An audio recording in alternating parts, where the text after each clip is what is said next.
খা খা করছে হাওড়া স্টেশন এলাকা। 21শে জুলাইয়ের চেনা ছবিটা এবার একেবারে উধাও।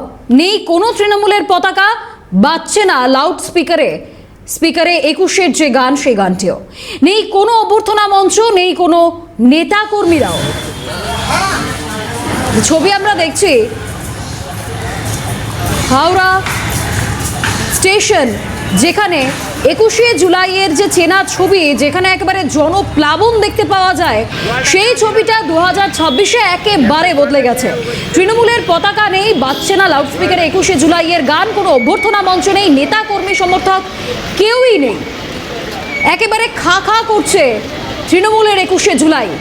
চেনা ছবিটা 2025-এর কথাও যদি আমরা বলি, আগের বছরের ছবিটার থেকে এই বছরের ছবিটা একেবারে আকাশ পাতাল পার্থক্য। একেবারে ফাঁকা হয়ে রয়েছে হাওড়া স্টেশন চত্বর। সরাসরি রয়েছেন প্রতিনিধি দেবকুমার দেও। দেবকুমার, আমরা ইতিমধ্যেই তৃণমূলের যে আরো দুটি মঞ্চ, সেই দুটি মঞ্চের ছবি দেখলাম, রীতিমতো ফাঁকা। জনপ্লাবনের ছবি তো নেই, বরঞ্চ একজন দুজন মানুষও নেই। এই মুহূর্তে তুমি যেখানে রয়েছো হাওড়া স্টেশন, সেখানকার ছবিটা কি? সেখানে মানুষজন কি বলছেন তারা?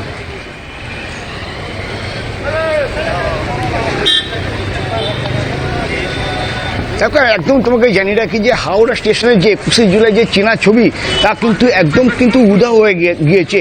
তোমাকে জানিয়ে রাখি যে এই পালা বদলের পর এই যে 21শে জুলাই যে শহীদ যে দিবস পালন করা হচ্ছে, শহীদদের উদ্দেশ্যে যে দিবস পালন করা হচ্ছে, তা কিন্তু একেবারে কিন্তু উল্টো ছবি ধরা পড়ছে হাওড়া স্টেশন চত্বর এলাকায়। তোমাকে জানিয়ে রাখি যে পালা বদলের আগে যে 21শে জুলাই যে ছবিটা থাকতো, এই হাওড়া স্টেশনে যে ঠিক উল্টো দিকে, ঠিক লঞ্চ ঘাটটি ফেরিঘাটের সামনে একটি অভ্যর্থনা মঞ্চ করা হতো। সেখানে অভ্যর্থনা মঞ্চে কিন্তু দেখা যেত তৃণমূল কর্মী সমর্থকদেরকে, যেখান থেকে বিভিন্ন জেলা থেকে আসা যারা তৃণমূল কর্মী সমর্থকরা, তারা কিন্তু এই হাওড়া স্টেশনে এসে কিন্তু তারা জমায়েত করতেন এবং সেখান থেকে তারা মিছিল করে বা লঞ্চে করে বা সরকারি বাসে করে তারা কিন্তু এই শহীদ সমাবেশের উদ্দেশ্যে তারা কিন্তু যোগ দিতে যেতেন। কিন্তু এইবারে কিন্তু তা পুরো উল্টো ছবি ধরা পড়ছে হাওড়া স্টেশনে।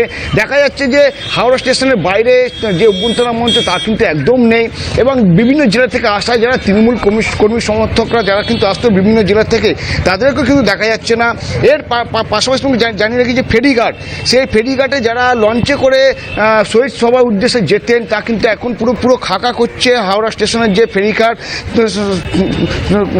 করছে এবং তাদেরকে অভ্যর্থনা জানানোর জন্য পাশাপাশি তাদের খাওয়া দাওয়া যে ব্যবস্থা করা হতো।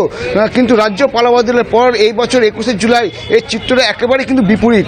সকাল 9টা বেজে গেলেও এখনও পর্যন্ত দেখা নেই কোনো জেলার তরফের কোনো মিছিল, নেই কোনো হাওড়া স্টেশনের জেলা কমিটি অভ্যর্থনা মঞ্চ, নেই কোনো তৃণমূলের যারা নেতা কর্মীরা আছে তাদেরকে কিন্তু এইবারে কিন্তু দেখা যাচ্ছে না এই হাওড়া স্টেশন চত্বরে। তবে একদিকে তোমাকে জানিয়ে রাখি যে হাওড়া স্টেশন চত্বরে যদি তৃণমূল কর্মী সমর্থকরা না থাকলেও বা কোনো মঞ্চ করা না থাকলেও, কিন্তু হাওড়া সিটি পুলিশের তরফ থেকে কিন্তু এখানে পুলিশ মোতায়েন করা হয়েছে।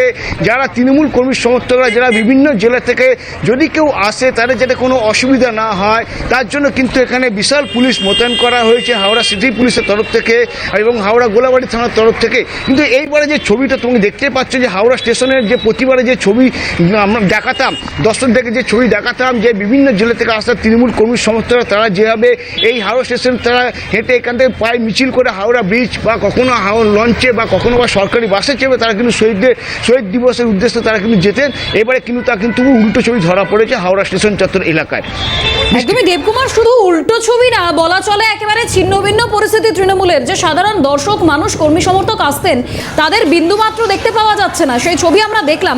আপাতত ধন্যবাদ। হাওড়া স্টেশন থেকে ছিলেন আমাদের প্রতিনিধি দেবকুমার দেও। অন্যদিকে বিড়লা প্ল্যানেটোরিয়াম, সেখান থেকে ছিলেন মফিজুল ইসলাম। মেয়র রোডের গান্ধী মূর্তি পাদদেশ থেকে ছিলেন রাজা সাহা।